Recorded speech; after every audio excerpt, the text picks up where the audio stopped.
ক্রমেই ভয়াবহ হচ্ছে ইরান যুক্তরাষ্ট্র ও ইসরায়েলের মধ্যকার পরিস্থিতি। যদিও ট্রাম্প প্রশাসন অনির্দিষ্টকালের জন্য যুদ্ধবিরতি ঘোষণা করেছে, কিন্তু স্থায়ী শান্তি এখনও বহুদূর। তেহরানের পারমাণবিক কর্মসূচি বন্ধ করা বা দেশটির সহযোগী সশস্ত্র গোষ্ঠীগুলোকে নিষ্ক্রিয় করা সহ ট্রাম্পের কোনো লক্ষ্যই এখনও পূরণ হয়নি। এই যুদ্ধ স্থায়ী কিছু পরিবর্তন ডেকে এনেছে।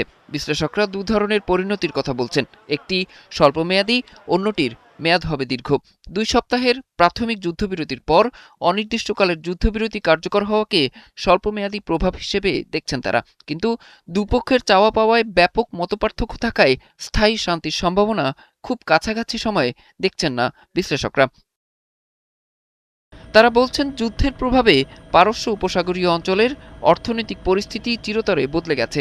যুদ্ধের আগে হরমুজ প্রণালীতে ইরানের যতটা প্রভাব ছিল, এখন সেটা আরও বেশি। মার্কিন সংবাদ মাধ্যম দ্য আটলান্টিকের বিশ্লেষণ অনুযায়ী হরমুজ প্রণালী কার্যত ইরানের প্রণালী হয়ে উঠেছে। বিশ্লেষকদের পর্যবেক্ষণ বলছে, হরমুজ প্রণালীর উপর ইরানের যে নিয়ন্ত্রণ তা ব্যবসা বাণিজ্যে বিঘ্ন ঘটাবে। সেক্ষেত্রে বৈশ্বিক জ্বালানি ও সারের দাম বহু বছর বাড়তি থাকবে, মুদ্রাস্ফীতিও বাড়বে। আর মুদ্রাস্ফীতি বাড়লে ট্রাম্পের জন্য যুদ্ধে নিজেকে জয়ী দাবি করা কঠিন হয়ে পড়বে। এদিকে বিশ্বব্যাংক সতর্ক করেছে, সারের সরবরাহ সংকটে খাদ্যপণ্যের দাম 16% পর্যন্ত বাড়তে পারে।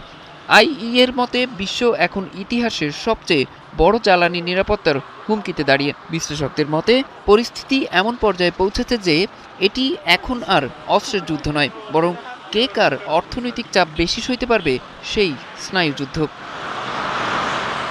অরিসুল ইসলাম, ৭১।